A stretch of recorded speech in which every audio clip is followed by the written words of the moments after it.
हम देखेंगे physics chapter 1 electricity class 10th का नोट्स। सो स्टार्ट करते हैं। Think life without electricity in the modern society.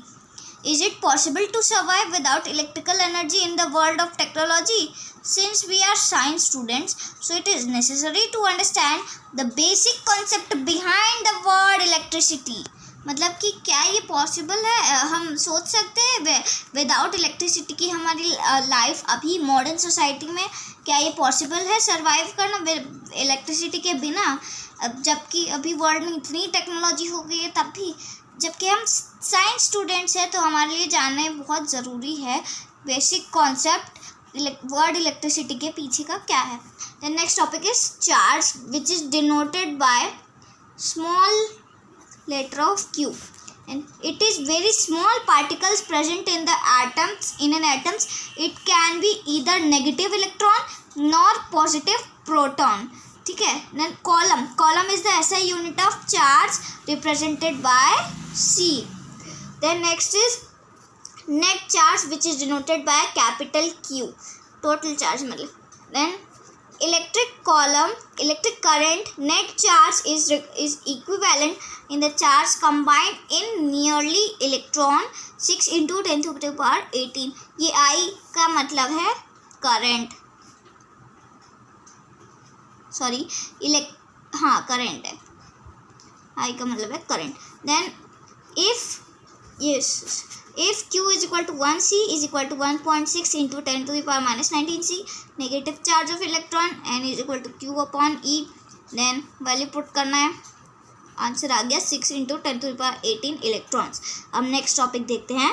So the next topic is current which is denoted by I। मैंने पिछले page में बताया वही, पहले भी अभी जस्ट मैंने बताया कि करंट को I से डिनोट करते हैं। Then rate the flow of net charge is called current मतलब कि फ्लो ऑफ नेट चार्ज को रेट करना उसे हम इलेक्ट्रिसिटी कहते हैं, जो कि डिनोटेड बाय I से डिनोट करते हैं, जिसको उसका फॉर्मूला क्या है, I is equal to Q upon T। Here T is time and Q is net charge। SI unit of current is ampere represented by A। SI unit क्या है, ampere, जो कि रिप्रेजेंटेड बाय है A। तो इसका क्या होगा, current is equal to net charge upon time. ठीक है, ये फुल फॉर्म में फॉर्मूला होगा, ये मैंने शॉर्ट में लिख दिया है। Then next is ampere, defined as one column of charge following per second। मतलब ये डिफाइंड होता है कॉलम से चार्ज के पर सेकेंड में। तो 1 ampere is equal to 1 coulomb upon 1 second, यही लिखा है मैंने फॉर्मूला में, उसको यही स्टेटमेंट में लिखा है, फिर मैंने फॉर्मूला में भी इसको लिखा है। In an electric circuit the electric current flow in the opposite direction of the flow of electron minus VE charge negatively charge conventionally. Means कि एक इलेक्ट्रिक सर्किट और इलेक्ट्रिक करंट फ्लो होता है अपोजिट डायरेक्शन में electrons के कारण, जो कि नेगेटिवली चार्ज इलेक्ट्रॉन कन्वेंशनली होता है। It flows from positively charge terminal of battery और cell to negatively charge terminal. ठीक है, मतलब वो फ्लो होता है पॉजिटिवली चार्ज टर्मिनल से बैटरी के या और सेल तक जाता है, सेल तक पहुंचता है तो वो नेगेटिवली चार्ज टर्मिनल हो जाता है।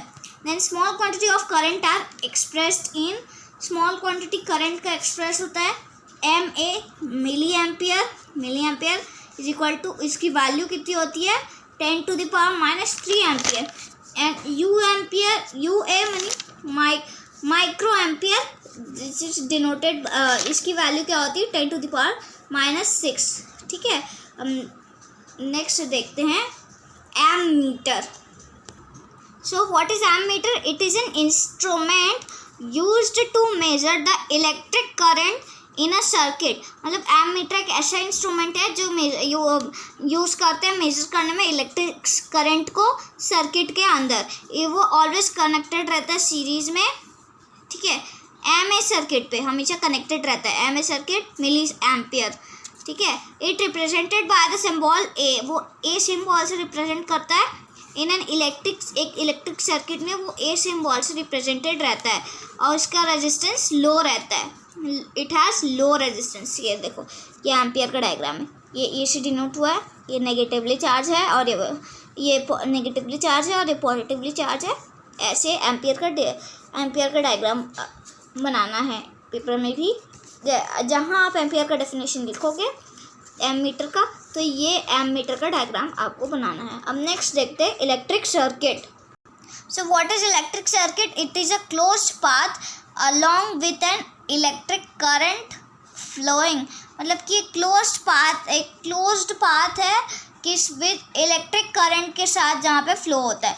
तो ये है एक सर्किट और ये है एमीटर, देन ये है बल्ब। ये एमीटर का मैंने आपको डायग्राम दिखाया अभी। फिर ये बल्ब का सिंबल है, फिर ये बैटरी है, ये पॉजिटिवली चार्ज या नेगेटिवली चार्ज, और ये है सेल, सॉरी ये हैविंग 3 सेल्स है बैटरी, ठीक है। और यहाँ पे है ampere. Then electron can only flow when there is different of electric pressure. मतलब कि इलेक्ट्रॉन तभी फ्लो होता है जब उस पर डिफरेंट ऑफ इलेक्ट्रिक प्रेशर, मतलब इलेक्ट्रिक प्रेशर का डिफरेंस रहता है, तभी वो फ्लो करता है। जैसे कि example, water flowing through a tube, water flow करता है ट्यूब से, ठीक है। वो तभी पॉसिबल होता है जब हाई प्रेशर रहता है एक साइड से और लो प्रेशर रहता है दूसरी साइड से। Then it will move from high pressure to low pressure, तभी वो हाई प्रेशर से लो प्रेशर में जाएगा। Then in case of electric current the flow of charge is made possible due to chemical action with a cell that guarantees the potential difference across the terminal of the cell। मतलब कि electric current के case पे flow होता है charge जो बना possible रहता है केमिकल एक्शन के थ्रू सेल के साथ, वो गारंटीड रहता है पोटेंशियल डिफरेंस अक्रॉस करता है टर्मिनल सेल की। Then next is electric potential difference. Electric potential difference होता क्या है? It is defined as the work done in carrying a unit charge from one point to another between the 2 points of an electric circuit। कि वो define रहता है work done से, carrying unit carry करता है यूनिट चार्ज एक point से दूसरे पॉइंट तक, 2 पॉइंट के बीच इलेक्ट्रिक सर्किट के। तो इसका V is equal to W/Q, V potential difference, W work and Q is net charge. Then ऐसा यूनिट पोटेंशियल डिफरेंस का क्या है? Volt, represented by V। अब नेक्स्ट देखते हैं। So next topic is volt.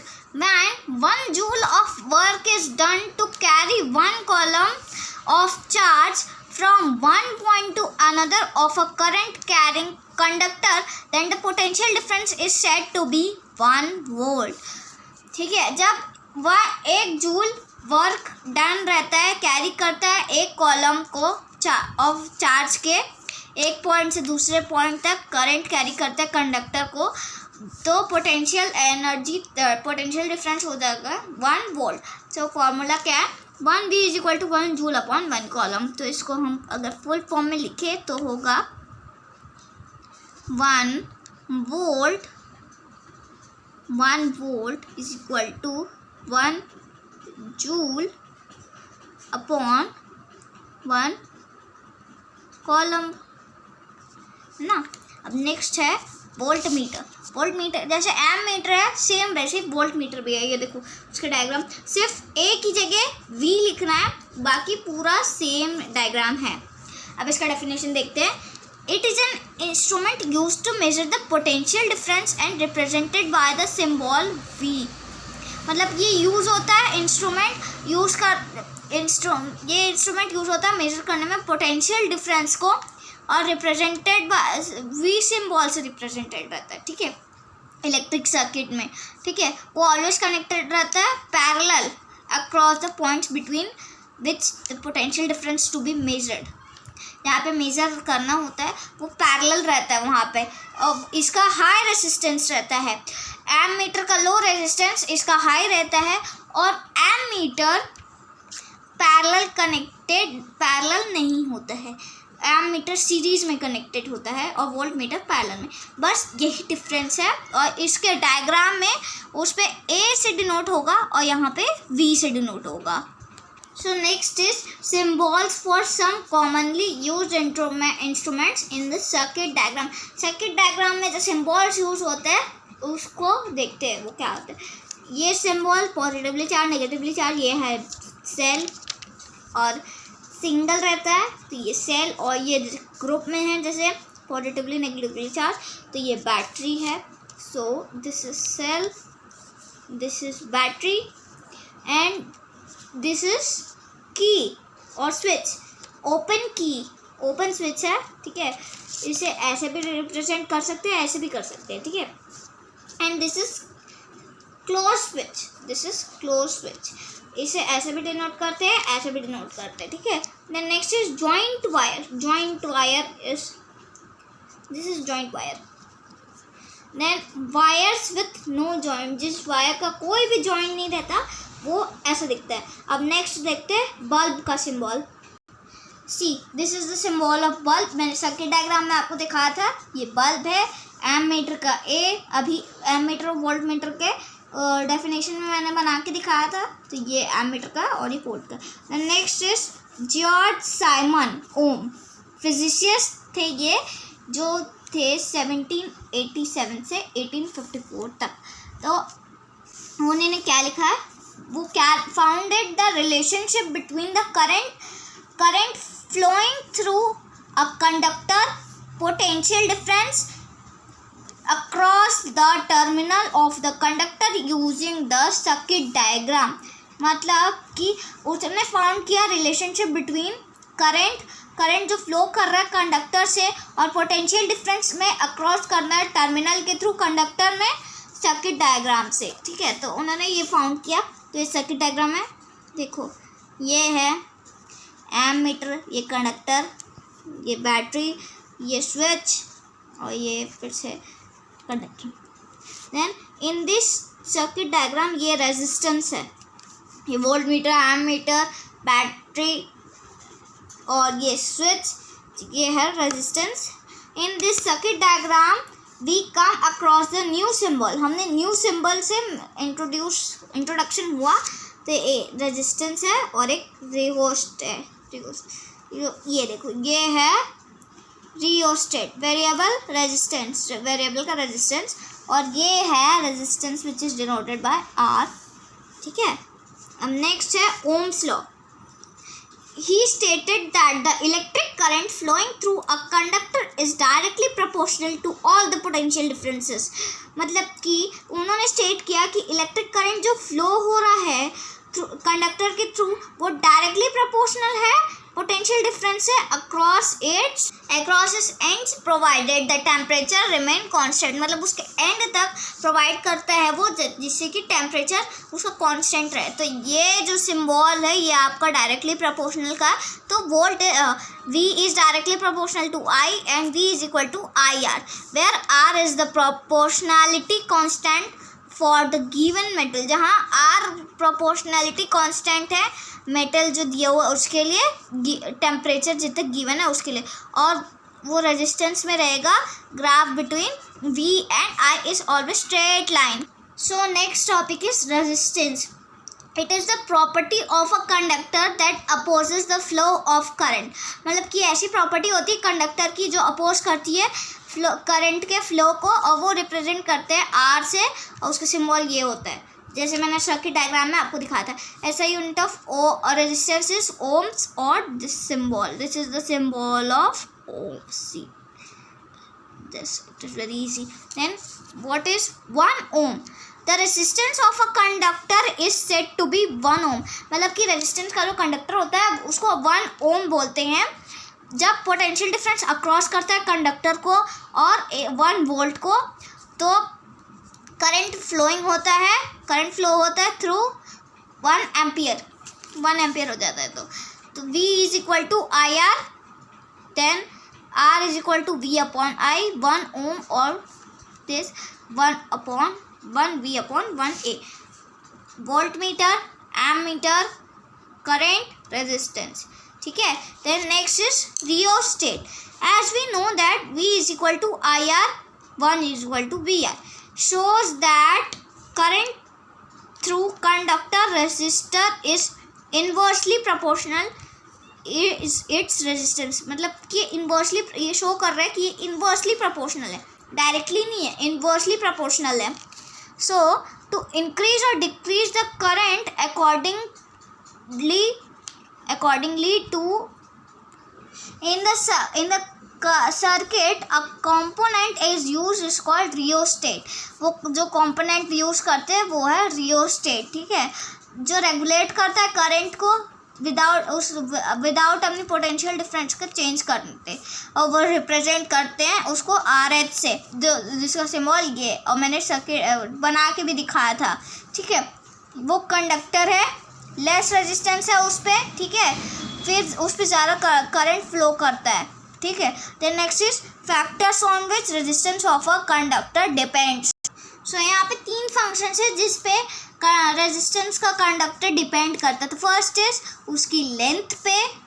ठीक है, देन उसके क्रॉस सेक्शनल एरिया पे, और ठीक है, और फिर तीसरा है उसका नेचर ऑफ मटेरियल से. तो resistance is directly proportional to length, then resistance is directly proportional to 1 upon A, directly proportional to L upon A. So R is equal to inverse rheostat L upon A, where this symbol is rheostat is a proportionally constant. ये proportionality constant है, known as respectively of the material of conductor. ठीक है, then resistivity का symbol है. Next is resistivity. Resistance offered by a wire of a unit length and unit cross sectional area is called resistivity. मतलब कि resistance offer करता है wire को unit length के और यूनिट क्रॉस सेक्शनल एरिया को, तो उसको रेजिस्टिविटी कहते हैं. Since R is resisted to L upon A, resist is equal to RA upon L is equal to Ohm's into metre M square upon M. तो ये दोनों कैंसिल हो जाएगा. देन SI यूनिट और रेजिस्ट का Ohm's metre फिर से होगा. For a material irrespective of length and area, the resistivity is a constant. इसीलिए मटेरियल irrespective होता है लेंथ को और उसका एरिया, तो उसका resistivity constant ही रहता है. So next topic is resistivity of a material vary with temperature. So resistivity of an alloy homogeneous mixture of metals is generally higher than of its constituent metals. Example, constantine alloy of Cu and Na. ठीक है, resistivity of N alloy, एक alloy का resistivity जो है homogeneous mixture of metal का, homogeneous mixture को alloy कहते हैं. ठीक है, वो जनरली हायर होता है, उसका कॉन्स्टिट्यूएंट्स मेटल.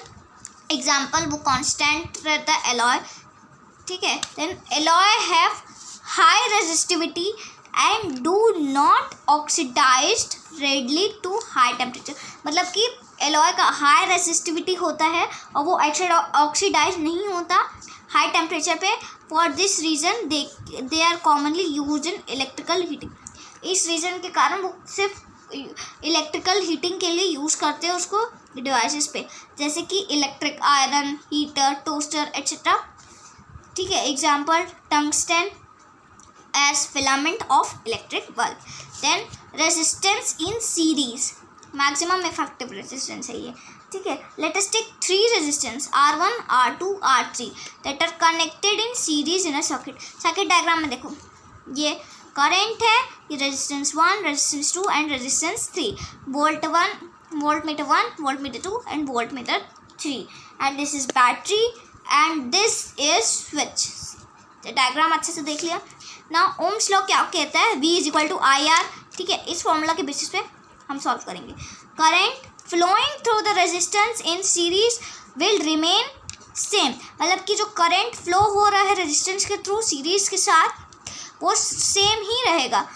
ठीक है, पोटेंशियल डिफरेंस अक्रॉस होगा, उसके बाद सारे रेजिस्टेंस डिफरेंट हो जाएंगे। तो V is equal to I R, V1 is equal to I R 1, V2 is equal to I R 2, V3 is equal to I R 3। Then total potential difference is equal to V1 plus V2 plus V3 is equal to V is equal to IR1 plus IR2 plus IR3, putting the value of V1, V2, V3 and only V। ठीक है, अब value put करते हैं तो सब में से IR cut जाएगा, तो R effective resistance effective is equal to R1 R2 plus R3। Thus we conclude the effective resistance of the several resistor joined in series is equal to the sum of their individual resistance। मतलब कि हमने conclude किया कि effective resistance several register को join करता है series में और वो इक्वल रहता है इस सम के इंडिविजुअल रेजिस्टेंस से। ठीक है, now next is resistance in parallel. अब हमने रेजिस्टेंस इन सीरीज देखा, अब रेजिस्टेंस इन पैरेलल लेते हैं। अब let us take 3 resistance R1, R2 and R3 that are connected in parallel in the electric circuit। Circuit diagram है, हमने फिर से 3 रेजिस्टेंस लिया R1, R2, R3। देखो करंट 1, करंट 2, करंट 3, ठीक है, resistance 1, resistance 2, resistance 3, switch, battery, ठीक है, और ये V। Now I1 is equal to V upon R1, I2 is equal to V upon R2 and I3 is equal to V upon R3।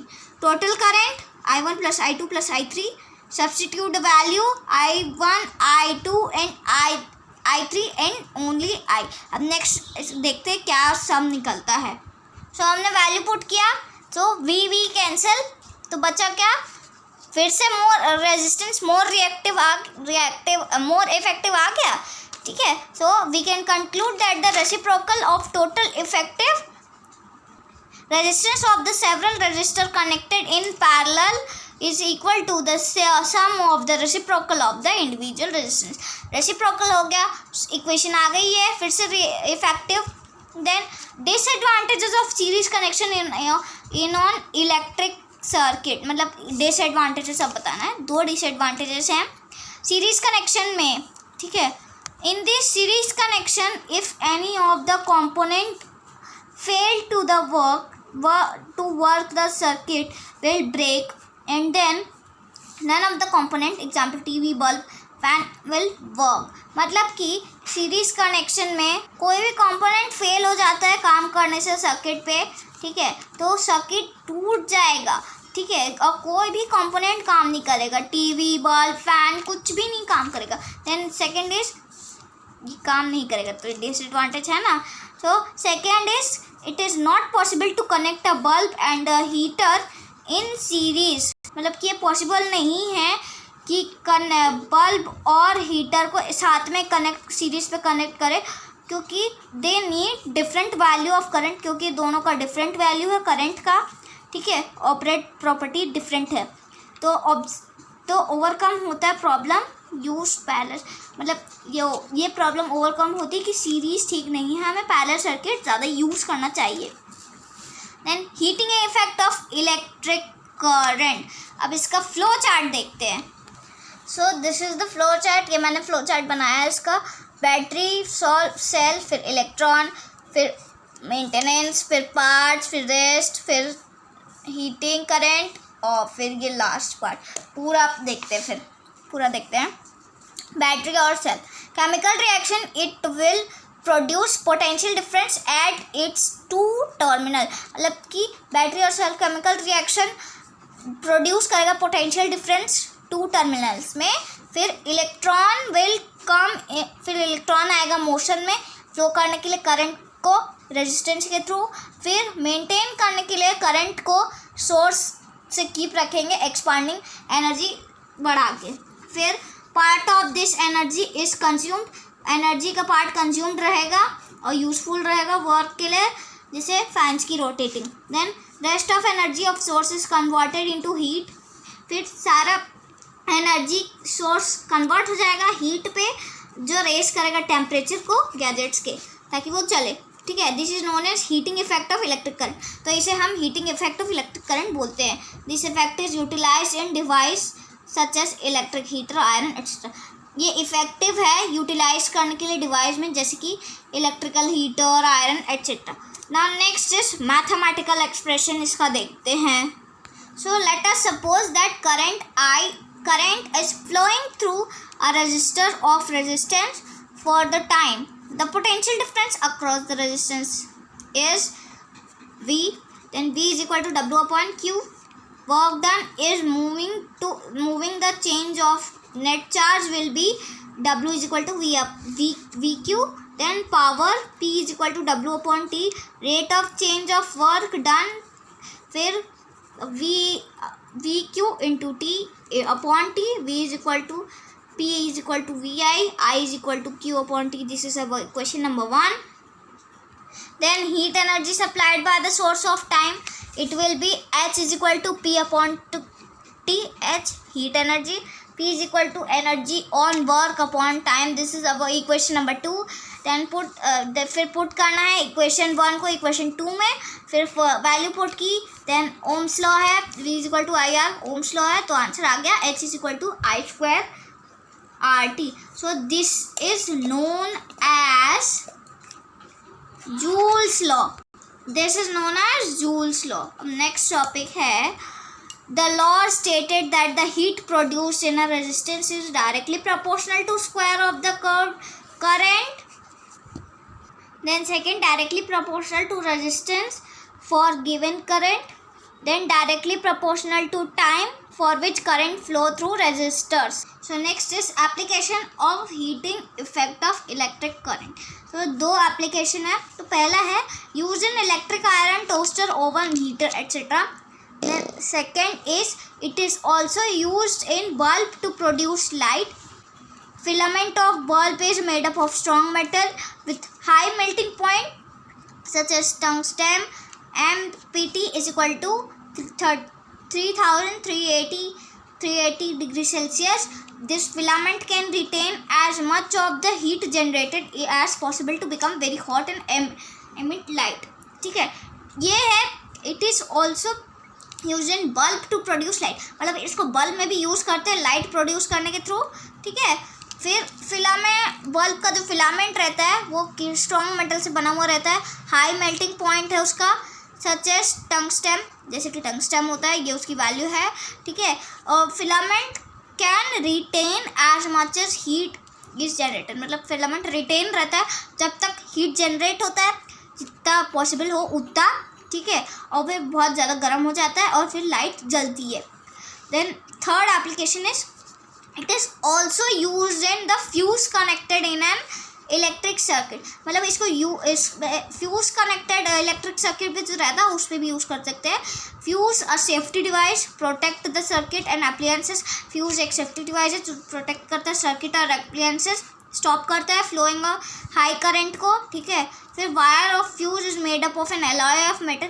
Fuse का जो wire रहता है वो alloy से बना रहता है मेटल के। ठीक है, जैसे कि example aluminium, copper, iron, lead etcetera. Alloy should be for low empty का रहना चाहिए और हायर रेजिस्टिविटी रहना चाहिए।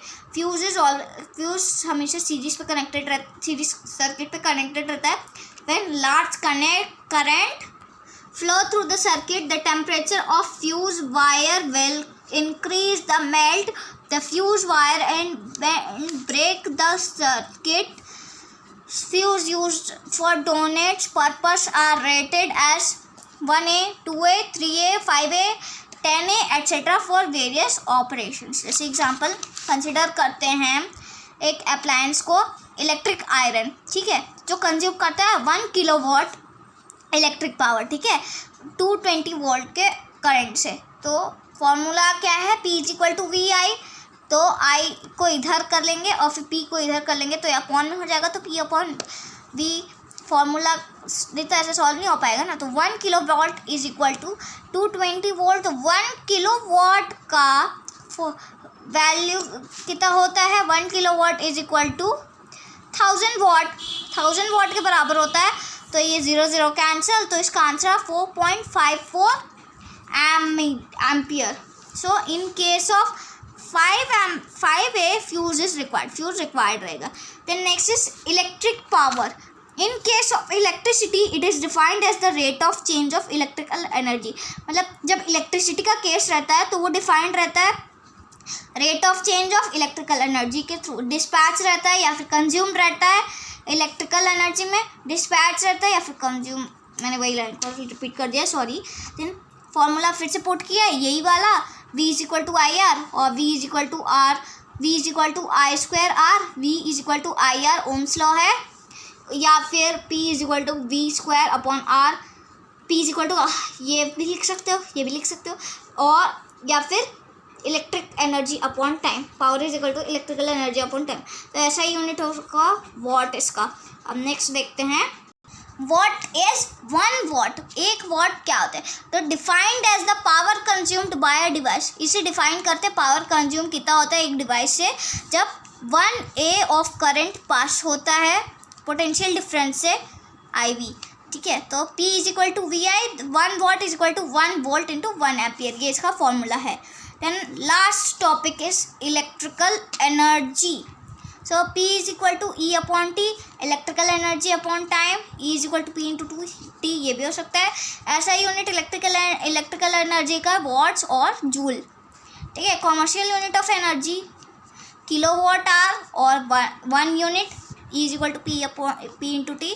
Then kilowatt hour is equal to 1 kilowatt hour into H. 1000 watt is equal to 36 seconds. Hours. Then 36 into 10 to the power 5. 5 zeros है तो 10 to the power 5 हो गया. Then 3.6 into 10 to the power 6 joule. ऐसा unit W watts का joule है, तो 1 kilowatt is equal to 36 into 10 to the power 6 joule. 1 horse power is equal to 746 watt. तो I hope आपको ये सारा नोट्स का एक्सप्लेनेशन समझ में आया होगा. अभी भी कोई डाउट है तो आप मुझे कमेंट बॉक्स पे कमेंट करके पूछ सकते हैं. सो इस वीडियो में हमने इस चैप्टर के नोट्स देखा. अगले वीडियो में हम इसके इन-टेक्स्ट क्वेश्चंस देखेंगे और साथ ही एक्सरसाइजेस भी देखेंगे. तो तब तक के लिए थैंक यू.